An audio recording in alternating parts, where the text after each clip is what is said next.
Good evening, Facebook family and YouTube family. Welcome to another Sunday evening session with Brian and Janice. We are so delighted again to be here with you today to share some very enlightening information.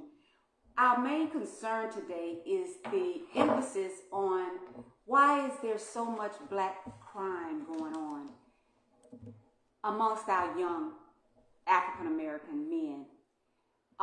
There's a multitude of things that have caused this, and some things I don't think that we really paid much attention to.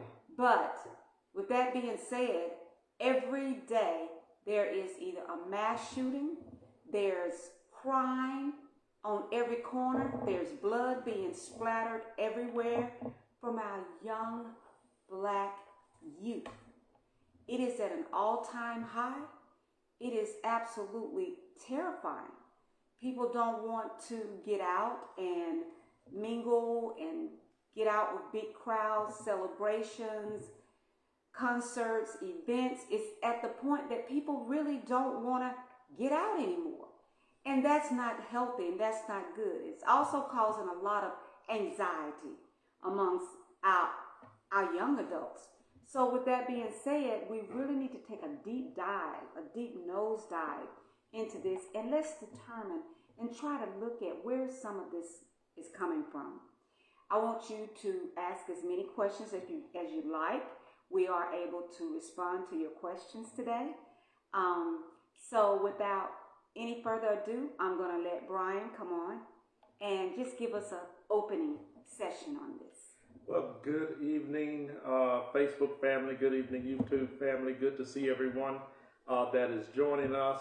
As Janet said, we're going to get down to just some basic fundamentals of why we see the elevation of crime in the black community. We've heard thousands of discussions on black violence, black on black crime, however we want to label it. The news media has taken it to an all-time high. Propaganda networks do not cease at any time to publicize whenever there's violence in the black community. We're going to have the front page of the newspaper, and we're also going to be the highlight of the news broadcast. So having said that, let's talk about what I think are three basic fundamental reasons that we have black on black crime and the escalation of black on black crime within our community.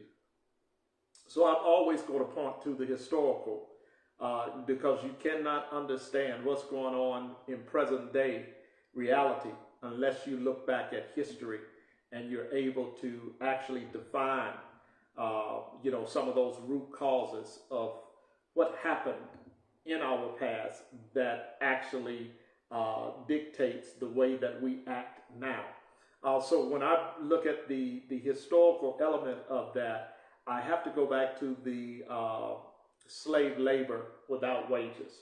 So the first thing that I'm going to say is a root cause of black on black crime and violence in our community is the divestment in our community. When there is no investment in the community, yes. When there are no funds coming into the community, when there are no businesses created, when our community is not given the same opportunity, same fair chance as any other people group in this country as it relates to earning fair wages, as it relates to getting the same types of job that others are getting that pay above minimum wage, okay? Having access to the same training to get those jobs. Whenever there's a divestment in the community, then you're going to see an escalation of crime. And there is definitely, brothers and sisters, in our community, the divestment portion of our community has been going on for hundreds of years. Dr. Claude Anderson's book, Black Labor, White Wealth, pretty much sums it all up. Whenever you have a group of people that are pretty much working for free, and after they are emancipated, they are emancipated with no, monetary, as far as values of what they have done concerning their labor. Right. There's no reward. They are released without housing, without clothing, without any wages, with having earned all of the monies for the slave master over those years and not even get a portion of it back to start off with was an atrocity, and it is a byproduct of what we see now. So divestment in our people, divestment in our community has always been the case as it relates to the escalation of black on black crime. So when you do not have investment in the community, when there's nothing there for our children to do, and not only our children, for our, even middle-aged adults. Yes, young adults, middle-aged Young adults. middle-aged adults, you're right.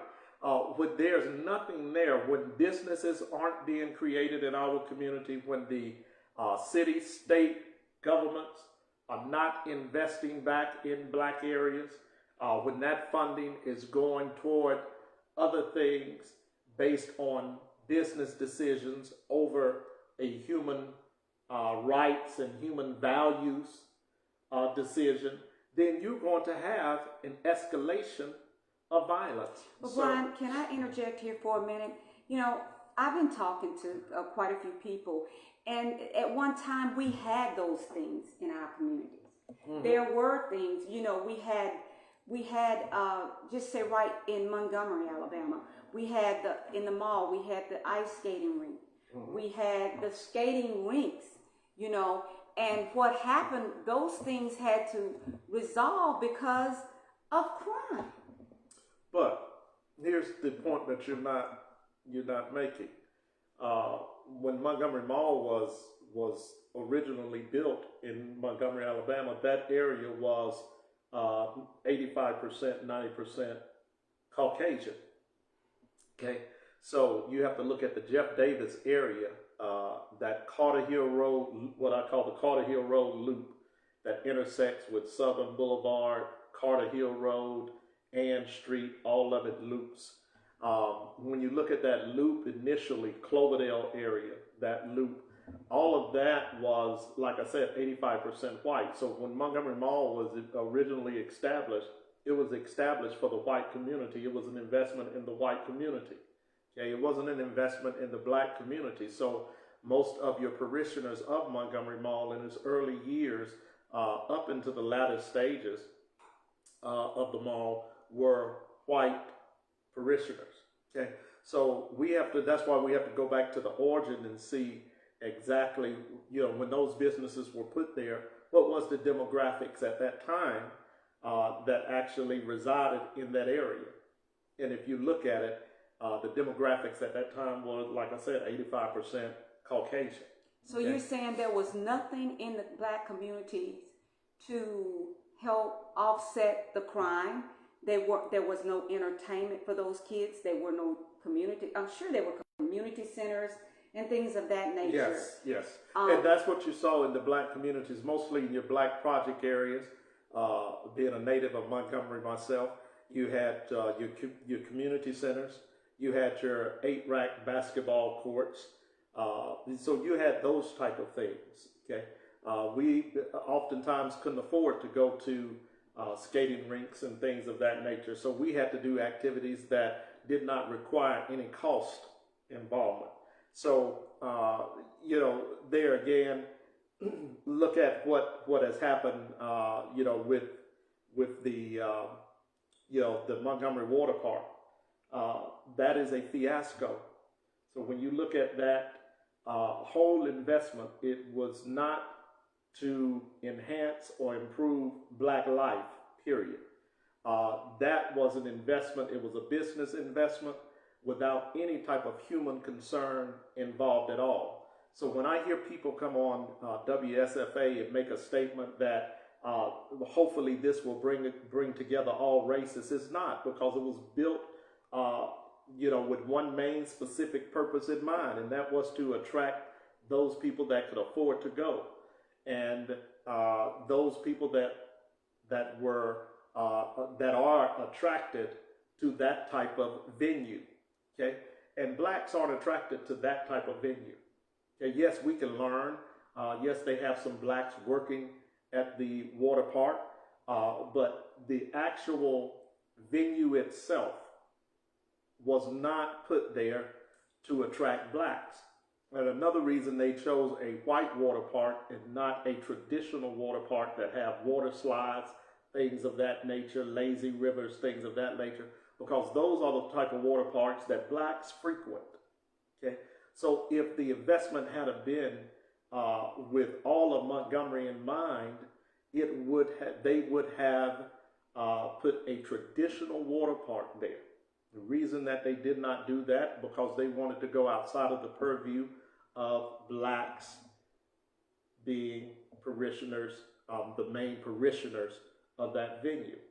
Okay, so they looked at it from a business perspective. Now, from a business perspective, was it a good deal? Time will tell. I'm saying it's going to be a bust. All of the allegations that they're making and talking about, they're getting calls from people all around the world want to come use the water park as training facilities for whitewater canoeing. That may be true, but in the long run, I think it's going to really turn out to be, like I said, it's going to be a bust. And financially, it did nothing for the taxpayers, and it's going to do nothing for the taxpayers of Montgomery. It was a poor business decision, in my opinion. But like I said, whatever and there again, you move, the gentrification process took place there. You relocated what used to be Riverside Apartments that now became part of Maxwell Air Force Base. You gentrify a whole segment and group of people that was 100% African American out of that area. You ship them to the four corners of Montgomery and displace them, putting them in other apartment housing projects and Section 8 homes. And then the land is allocated pretty much to Maxwell Air Force Base to do what they want. That water park is was essentially built for the base itself. It was essentially built for the military. Okay, being that you have a diversity and variety of people coming from all walks of life in the military, being that is an Air Force base as well. Still, the majority of the Air Force at this particular time, I would venture to say probably 65% is still Caucasian. Okay, because it's more of a technical branch. So there again, But there has to be a reason why they are not investing in the black community. What reason would we not invest? Is it that they're afraid that when we do get into these, they put things in place for us, we demolish it? Well, people become a product of their environment. When you divest in a community, you do not show interest in a people group specifically, and you begin to socially contain them. And when I say that's the second thing that I wanted to point out as it relates to a rise in crime in the black community. Social containment. What is social containment? Social containment is when you allocate a certain people group to a certain part of a city, be it a state, be it, and you continue to gentrify certain areas to where businesses pull out, okay? And then you have investors to come back in, buy up all the land, displace the people. And then as you displace those people, you displace them to one central location, okay? That is called social containment. That is when you're isolating a people group away from being able to financially gain and grow like every other part of the community or every other part of the city or the state, rather. Okay, so you isolate a community. So when you do that and you isolate a community to the worst part of a city or state, okay, and you continue to divest, you continue to pull businesses away, and you make them have to leave their community to go and to get basic needs, okay, the value for their community is not as high. So quite naturally, as they lose value in their self, number one, and they lose value in the community, because if the city doesn't value the community, if the leadership, and especially if the leadership is black, if you got pretty much 80% black, you got a black mayor, you got black city council member, majority of the city council is black, and you are divesting in black communities, you're participating in social containment. The worst thing that we can do as it relates to our own devaluing of ourselves is be complicit in our own oppression, okay? And whenever you have black leadership that's complicit in the oppression of the continued oppression of black people, whether it be systemically or socially, then you're going to have a black people that retaliate. One way of retaliation is by not valuing those things that are in place, because there's no value put on those lives by those that are in leadership that say they're supposed to care about those lives. Okay, so that is, my brothers and sisters, what is actually happening, not only in Montgomery, Alabama, but in other states, but and in cities, in states that are majority African American all over this globe. yes. Okay, not only in the United States, we could go right there to Brazil, and I can show you the same thing as it relates to their leadership. Okay, we can go to the mother continent. The same thing is happening in those nation states. So we have a problem. So the whole platform of colonization, when you take away the value of a people group, when you take away their language, when you take away their spirituality, when you take away their education, when you take away their social status and way of being, when you take away their form of government and you replace it with a form of government that is in context white supremacy, meaning that the whites that colonize us also began to program us to be inferior to their superiority. Okay, so when you do that to a people group, then the only thing that people group can do is retaliate. And that form of retaliation is not going to be the wholesome form that we think it should be. It's not going to be, oh, let me go out and sing Kumbaya with my neighbors. That's not what it's going to be, because that's not what the system is creating. The system is continuing to create a class of people, okay, by victimizing them continually through a system that was designed to, in the end, to kill them. So we just have to call it what it is. So you have a form of retaliation when you talk about, and these are the root causes, brothers and sisters, with what we're looking at when we talk about black on black crime. Okay, and we have to be honest with ourselves. We have to be honest as leaders. Those of us that are in the black community that have a voice, those of us that have seats at certain tables, we have to raise our voice. And we have to start calling out weak leadership. Weak leadership is leadership that I just described, that devalues their people, whether it is economically, whether it is socially, okay, whether it is educationally. When we do not focus our attention and our energy towards groups that have been oppressed all of their lives, there's a problem with the government, and there's a problem with the leadership of the government. But Brian, you can't tell me that we got here by some means. Everybody can't run. Everybody doesn't have a seat at the table. And even if you do, what can you do if you don't have the cooperation of everybody at the table? There has to be a cause for us to even be this way. I'm not talking about when you and I were growing up, it wasn't like this. Every generation changes because systemically the problem continues to perpetuate itself and it gets worse. So it's not getting better. That is by design. We did not have a crack epidemic when we were growing up. Okay? So the crack epidemic that hits in the 80s, that was systematically put into our communities.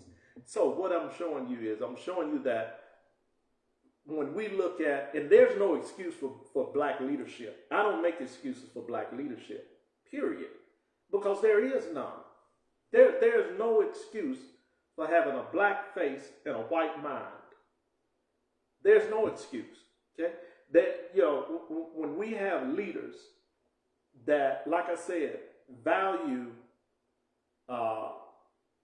so-called business and an economic decision, making an economic decision for the betterment now, and this is what they say. They'll say it's for the whole city. No, it's not, because you're leaving one section of the city behind. You're leaving one portion of the city behind. Just like the state. I could point to the state government. Now, the state government is different because you have majority whites in control of your state government. Okay? So, there are only so many blacks up there, and they only have one vote. When you have a supermajority that is pretty much going against all the social ills that black people face, then you don't have a chance on the state level. But on the city level is where you have to fight. You understand what I'm saying? So when you have a black mayor and a black city council that says we're making a decision for the whole city, and then you leave out part of the city, how are you making a decision for the whole city? It doesn't, it's, 1 and 1 is still 2. You understand what I'm saying? Even though some of us may say it's 4. Okay? But we have to think rationally and logically as it relates to the manipulation that's done by our leaders. Okay? The time for being lied to and accepting those lies, we should come out against that. Period. We grew up in a different generation. Crime, if I had to take crime stats, probably were a little bit lower. But you saw some of the same things that started to take place. I'll give you an example, okay? The deindustrialization, okay? When at one time, black people were the main laborers when it came to carpentry, brick mason. You understand what I'm saying? Okay. Plumbing. That's right. All of those things. Now, so when you had the deindustrialization of the black community, our carpenters went away, our brick masons went away, our plumbers went away. You understand what I'm saying? Our skilled mechanics started decreasing. So what am I showing you? I'm showing you that purposely certain things are done just so that the black population won't. And this is the funny thing. With those professions that I just named, black families could make a good living. Oh, yeah, they did. Own a home, purchase a vehicle, and send their children to school. Now, after the deindustrialization, those same black families had to resort, that lost their houses, had to resort to either going to public housing or renting an apartment or a home that they did not own. You understand what I'm saying? Mm-hmm. They could no longer afford to send their children to school. and they could only afford the basic needs and had to look for a minimum wage job as opposed to having a high-paying skilled labor job. Okay, so there again, that fits into the category that I told you: de-investment, social containment. Okay? But Also, you have your blacks that are fleeing away from those areas. The blacks that can make a difference, the blacks that are generating a substantial income or decent income, they're getting away from their own people. So that's part of the. You're exactly right. So you had white flight, and then you had black educated flight. Okay. So what is black educated flight? Those that have BAs, BSs, MBAs, PhDs, JDs, yes. PhDs. Yeah. They would either leave the community or the city and not return. Why?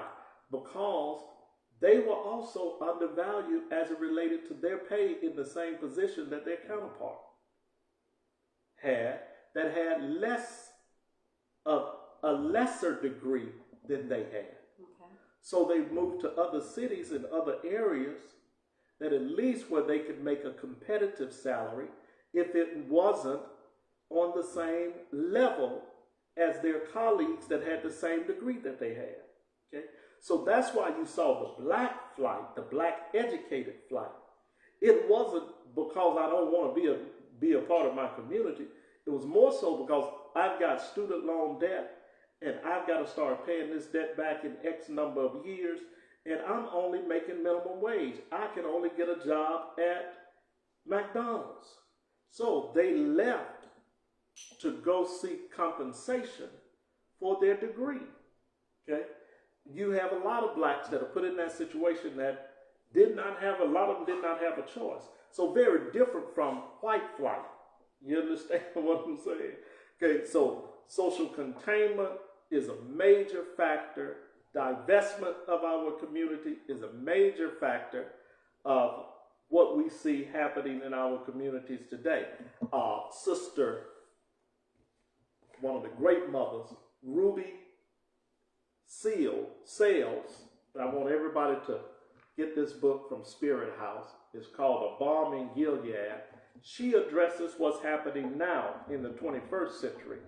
And she says it's going to be just as catastrophic in our community. She calls it the techno-industrial complex. Okay? What is the techno-industrial complex? It is the complex that involves the AI. Mm-hmm. It is the complex that involves automation and robotics. Because our children now are not finishing high school at a rate to keep up with this technology, because we have now on the increase more dropouts than we have, well, we have just as many dropouts, not more, just as many dropouts. I think they said the ratio as far as dropout to graduate now is 25 to 30%. So you got 30% of our children that are not finishing high school. The techno-industrial complex are going to leave 30% of our children behind. We only make up 13% of the population. So 30% of our children that make up the 13% of the African American population will not be able to function. Whereas concerning technology within the next 10 to 20 years when they become adults, or they're at that middle age bracket where they should be earning, getting started in their career between that 25 to 35 age bracket, getting started in their career and starting to earn what they are actually worth. Even from a standpoint of it being entrepreneurs, we have less blacks now than we've ever had at any point in history endeavoring to become an entrepreneur or a business owner. This is a problem, and it is going to contribute to the decline morally in our community, socially, criminally.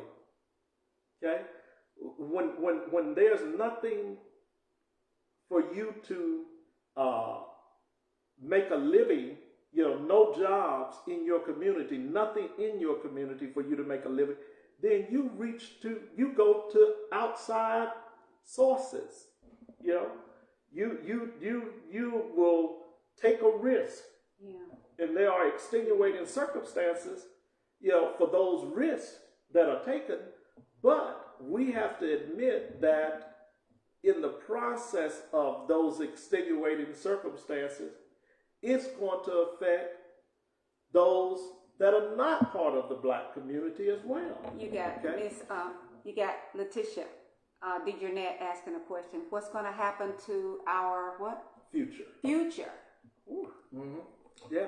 I mean, we are, right now, every sociologist that I've read, and even those that I have friends that I'm friends with that are doctors, and this is what they do for their life, they're saying in 10 to 20 years, if African Americans, not brown people, not colored people, I'm talking about indigenous Black people, African Americans, descendants of slaves, if we do not educate our children, okay, if we do not begin to collectively invest in each other again, that we will be pretty much extinct from an aspect of African Americans in this country.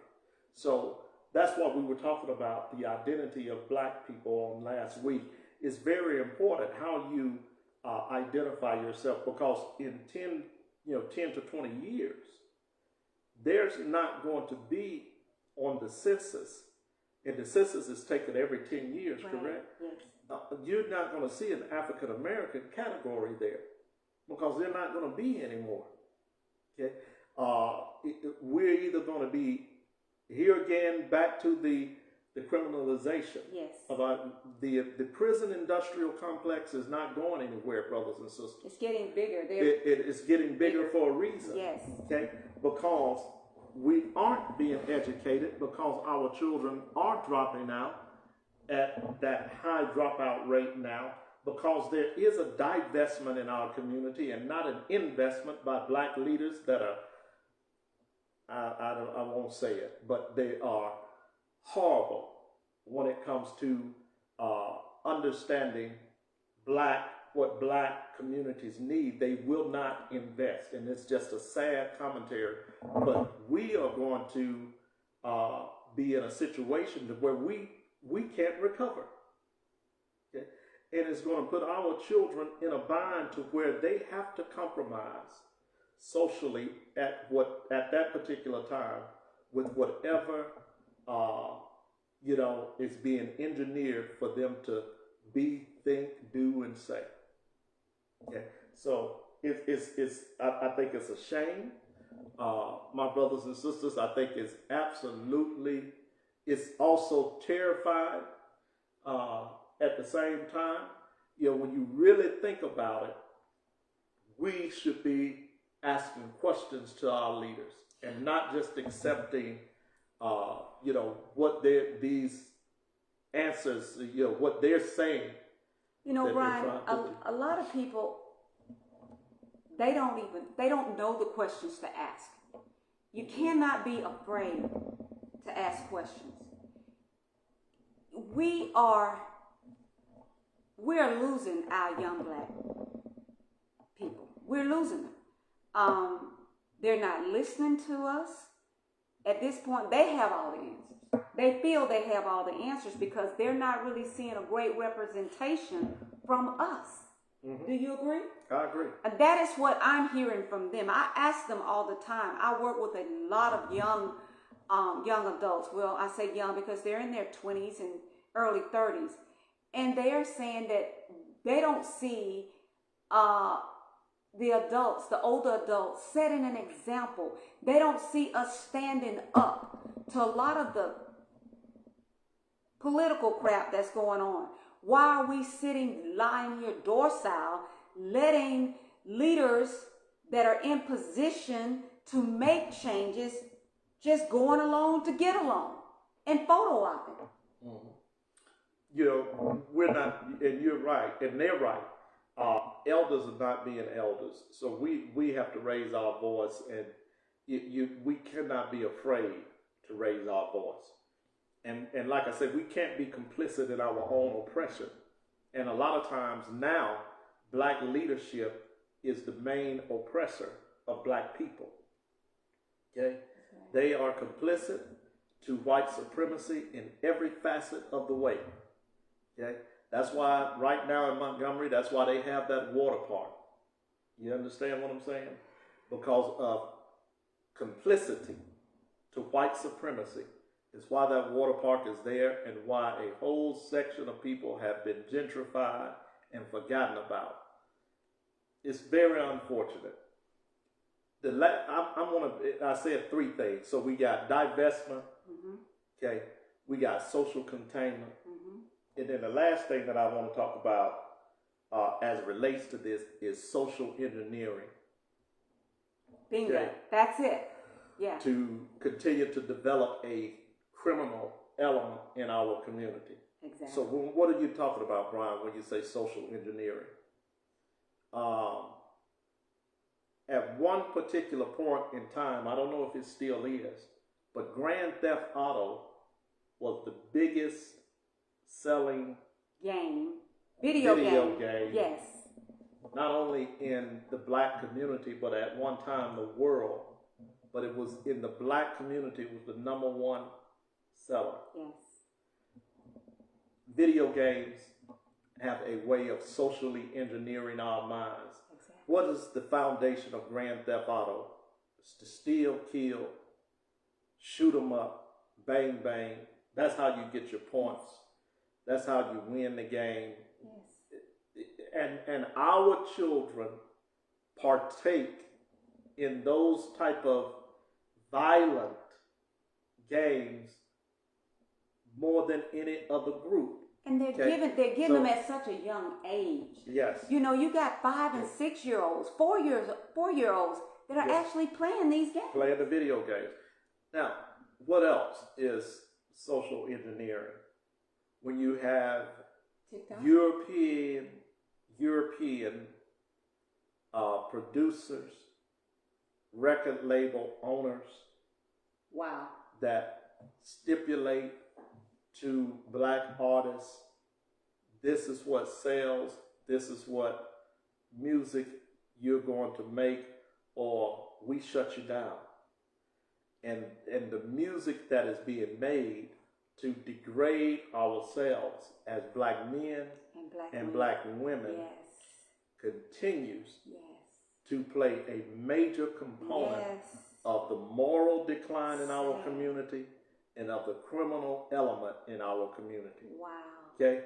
So when you look at hip hop today, it's not the same as when we came up listening to KRS-One, and you know, I can go on and on. Some of the guys of old that was actually educating us on social issues and raising their voice, elevating our thinking, okay, causing us to think critically about what was happening within the community. Yes. That is not the hip hop that we're hearing today come from our male artists nor our female artists. No. It is hyper sexualized. Yes.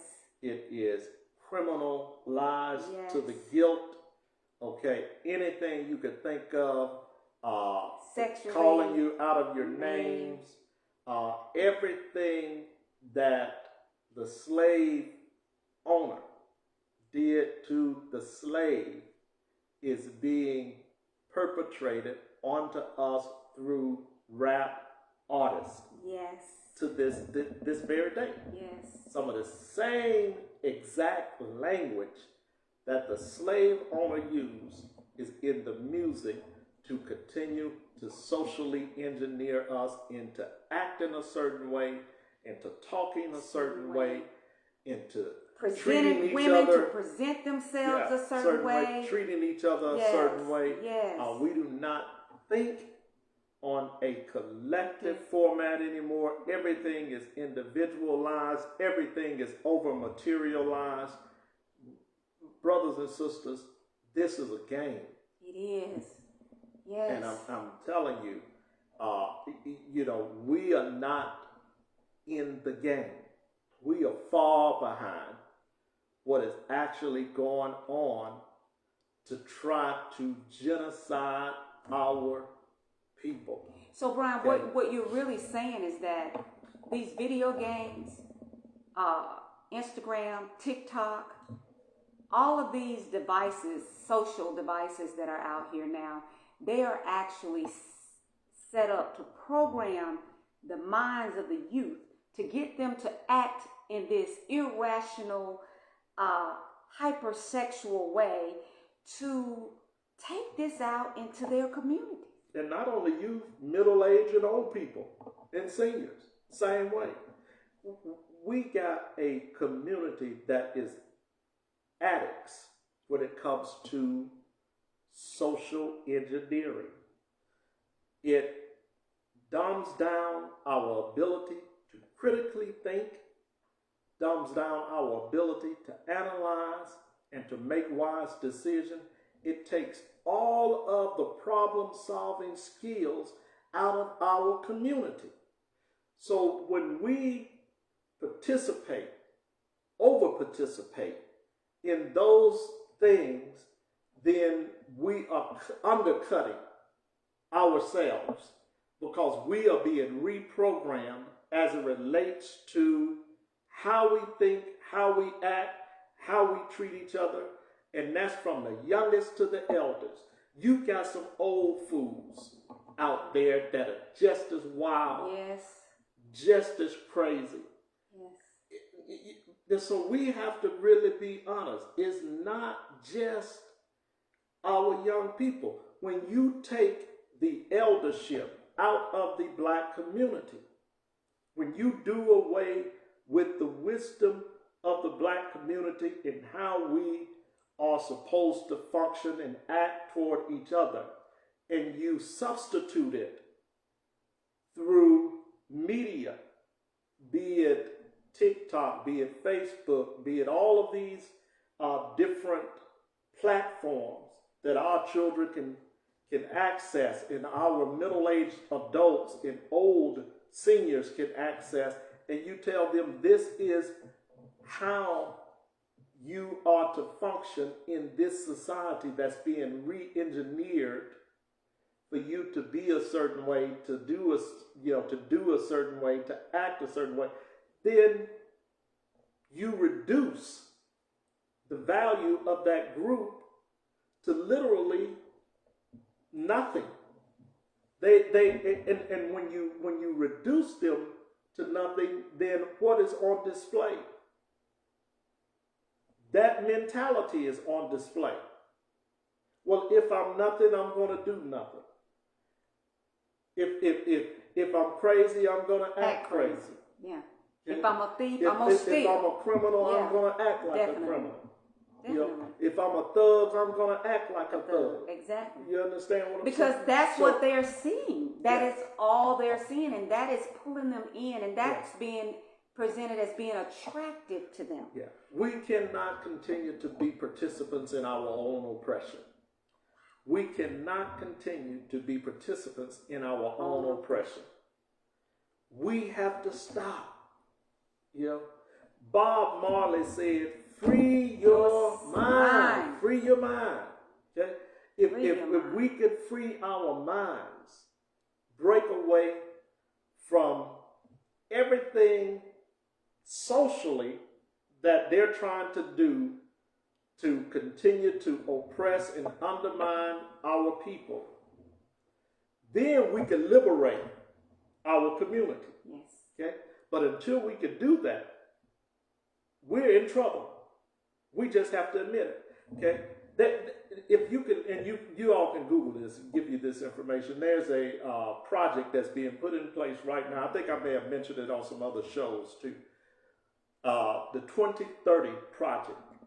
2030, the 2030 project. Yes. If you just Google that, you'll see that in the year 2030, that's only 7 years from now. Yes. Okay, that the plans for the African American community in America, as it relates to being a viable, functioning part of America, is not in the plans. Wow. The Hispanics and Mexicans, Latinos, that particular group replaces the African Americans. Now, let me say this, and you all may have caught it, you may not have caught it, but Biden, when he got elected, made a statement, okay, that if you want to be relevant as a black community, you need to join with the Hispanic community, because during my next election, their vote, they will be outnumber you as it relates to the percentage That's it. of the population in the U.S. That's it. So they're going to be the bottom tier that pushes the vote over the top. Okay? He said that. So he told black people essentially what he was saying. And you see that they passed laws immediately when he got in office to support the Hispanic community. Immediately, did not wait, did not hesitate. We're still fighting for Voting Rights Act. We're still fighting for a police bill, George Floyd bill. We're still fighting for equal welfare. You know, when it comes to having access to some of the social programs that our Hispanic brothers and sisters have, that our Asian brothers and sisters have. There's another group that they immediately passed laws Yes. for. Okay, black people have been here 400 plus years, and we still have to fight like crap to get a bill passed that should not be an issue. We just got an anti-hanging bill passed last year. Yeah. So, you know, an anti-lynching bill. I mean, my brothers and sisters, listen. Like I said, government, this system was designed to keep us at the bottom. When you're no longer the bottom, you're out of the picture. That's why you see the prison industrial complex continuing to grow. That's why you see Alabama, the state of Alabama, are building what they call super prisons. Super prisons. Now, because they plan on housing more of our young people Yes. that are not finishing high school. Okay, the kindergarten to prison pipeline is real in our community.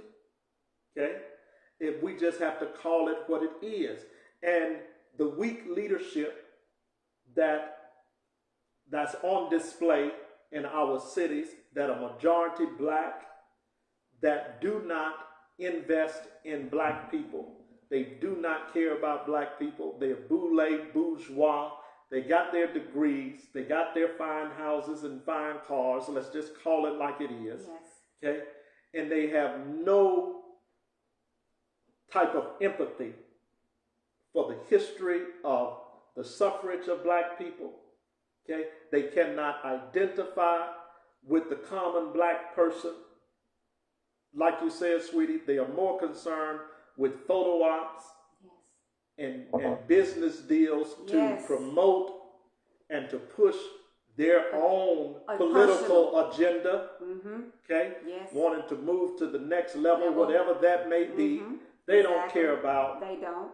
the basic needs of black people. They don't. Okay? They don't care about having fair housing. No. Everybody being able to have the same right to medical care. That's right. They don't care about our children being educated They and don't. graduating from high school. Pulling all the You monies out of understand the what I'm school saying? systems and But putting. when you look Yes. at Yes.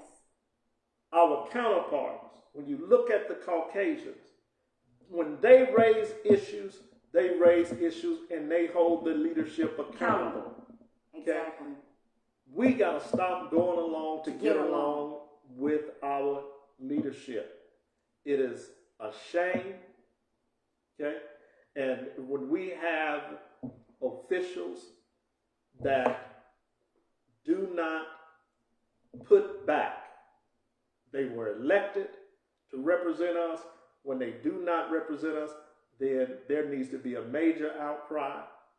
Get them out of there. And we can't be, I keep saying this for a reason. We cannot be afraid. That's right. Because Okay? it's not about just you. We cannot be afraid. Our black communities are going to continue to decline, to suffer, to be in disarray. Yes. Okay, we talk about black on black crime. You haven't seen black on black crime yet. You haven't.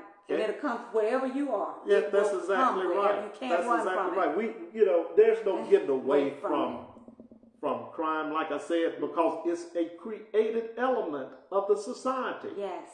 It is a created element.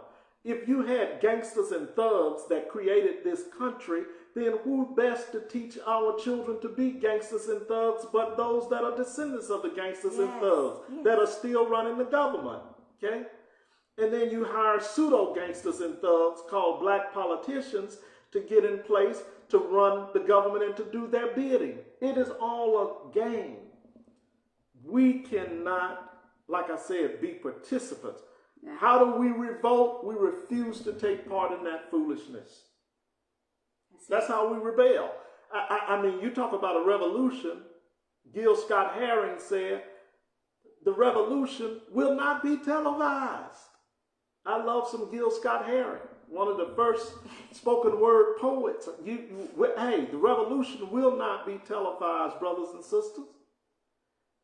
We got to get off of the plantation. And we got to recognize that the overseer now looks like you. Wow. Just got a white mind behind his black face. Wow. Or her black face. Does everybody understand that? See, the revolution, we've got to revolt against those things. We cannot continue to be complicit and participate in our own oppression, be it through white supremacy or black supremacy. Bingo. Neither one helps black folk. You understand? Okay. And we just don't get it. We got an election coming up. You know, the mayoral election. You know, this year. Next year we got the presidential election. You know, Congress election, senators. What are we gonna do about it? You know? Nobody wants to speak up. The one or two that do, everybody calls them, they're just trying to start trouble. But we need troublemakers. They're good. In cases like this, Brian, troublemakers are needed. Mm-hmm. Good trouble, as John Lewis called it. Right. Get into good trouble. But we cannot continue to allow our communities to de-escalate or divest. Mm-hmm. You know, I love my home. Selma, Alabama is near and dear to me. It made me the great person I am today. And I say the great person I am today. Because you are what you speak and what you think that you are. It brings me to tears to see the condition of our city, of my city. I can say my city because I have a history there. I had a heritage there. Grandparents, great-grandparents, parents that really helped to build that city. And I can say that with a lot of confidence. But what I see today, their blood shed was in vain if you're looking at the condition of that city today. Well, there's a divestment, like it goes back to what we were talking about. Divestment, social containment, social engineering. And now there's no excuse. You have black leadership that is incompetent when it comes to the collective investment of the people. Okay? Whenever you are waiting on white people to give you something, okay, and you do not have the innovation or the creativity to design and create something for yourselves, you have nothing. Then you are literally participating there again in your own oppression. Okay? We understand the whole concept of funding. We understand the concept of the political aspect of business, floating bonds, things like that. Well, for every city does that. But when you do not have a city council and a mayor that understands how to publicly fight and that understands how to bring the interest of the people to the state government and to raise a voice, even if it had to go national. See, that was the beautiful thing about King, okay, and the whole movement of the civil rights. They had the attention nationally because they were not afraid. They were not afraid. Okay, so what we have now, and even in Selma, is you have leadership that only operates within the confines of what the state government says. This is what you can do and this is what you can't do. This is what we're going to give you. This is the handout. Pat us on the head. Okay, go away, little Negro. That's it. Where's the innovation of the leadership? You understand what I'm saying? Where's the financial creativity of the leadership? Okay? Even if you're talking to investors that are coming in to help in some aspect of housing and rebuilding and reestablishing businesses, what are we looking at? What type of creative plan is put in place to not only attract the white investors, but to bring black investors in and say, I want to be a part of this historic place and rebuilding of this historic place? You know, what type of marketing are we putting out there to say, come to Selma, let's build Selma together? Yes. Okay, and not be afraid of someone coming from the outside that is just as intelligent, if not more, in certain areas, in helping, in adding to, and want to be a benefit to the community and the people of the community. See, we have to get beyond the fact that, like I said, we got to start thinking collectively as black people. Okay? Black people collectively, we can do something that will help our community move forward.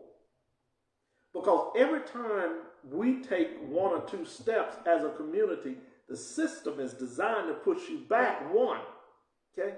So, Selma leadership, Montgomery leadership, Birmingham leadership, like I said, you got black councilmen, black mayors in all of those cities, cannot be afraid to think outside the box and say, we're going to come together, we're going to seek outside sources, we're black going to work businessmen, together. We're going to work to benefit the people. We're not going to divest. We're going to invest. Yes. We're not going to do social containment. We want to spread the wealth throughout the city. Yes. Not just put it in the downtown area. That's you right. understand what I'm saying? Yes. Not isolated to, like Montgomery is doing, East Montgomery. And then when you come out farther enough east, the white folks create their own town and call it Pike Road. So you only going to come out. So, and then all of Pike Road at one particular time was owned by all blacks. The land was owned by all blacks. And when you look in Selma, you have pretty much the same thing. You got to spread the wealth. Once you rebuild one part of the city, your business developer, whoever that may be, okay, your development manager should automatically be bringing a proposal to the community for the next phase, phase 2, okay, phase 3. And it should not get pushed back 10, 20 years. It should immediately be ready within 1 to 2 years to break ground and start development. So, listen, you know, they say hindsight is 20/20. Say we can talk about it because we're not in that position. Okay, and I understand that. I get it, but it doesn't excuse the fact that my eyes do not lie to me. You understand what I'm saying? And when you see the same condition persist in our people year after year after year, don't tell me what you've been doing. Don't come make a good speech to me. That doesn't get it. You understand what I'm saying? Okay, our eyes do not deceive us. What we see is reality. Okay? And when you see the continued decline of black people, there is a problem. And if there's black leadership in place, that black leadership need to be held accountable and told that you are not getting the job done because you're kissing up to your somebody counterpart that says, no, you cannot do that. We're still taking orders. You understand what I'm saying? See, we're not free in that system. Okay? That's why I've always been a proponent of, and you all have heard me say this on multiple occasions, we need a black party. And we need representation that truly have black people interests in mind and that's not afraid and that will not kowtow to our counterparts, that is supporting the interests of their people, that's building for their people, that's fighting for their people. But when it comes to us, if we act like we want to fight, oh, you're a racist. Well, I'm going to be a racist today because I'm going to fight for my people.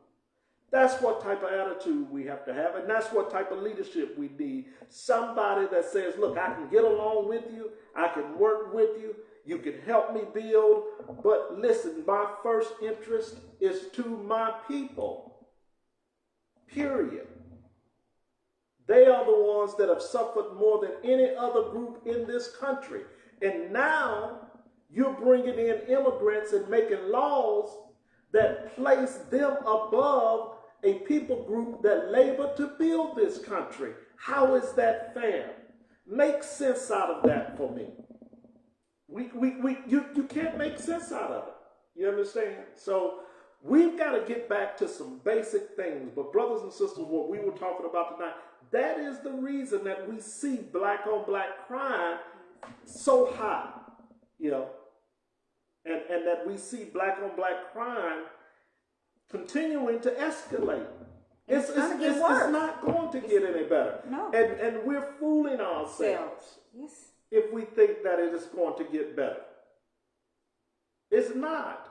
And there is a unique strategic design for us to continue to kill one another. Okay? They don't get it. They just don't get it. That's where we are, brothers and sisters. All right. So what else you got to? Any other questions? Anybody else? We see our friends. Thank you guys so much for watching. Thank you, Cynthia. I saw your frat brother, Ronnie Barnes, on. Yeah, I saw you. Ronnie, my cousin James. Awesome. James, Ronnie, thank you all for joining. Cynthia's there. Brother Sharaj. Sharaj, yes. Man, I got glasses and I could barely see that. Thank you all so much. And, let's continue to come together. Ashley Bellard, she owns the funeral home. Okay, itself. Awesome. Yes, awesome, Ashley. Cassandra. Yes, Cassandra. Shout out to everybody. Yes. Yeah. So we want to continue to, be vigilant. And when you see it, and point it out, call it out. Yes. And it's a way to do it diplomatically. But we got to be about our business. We got to.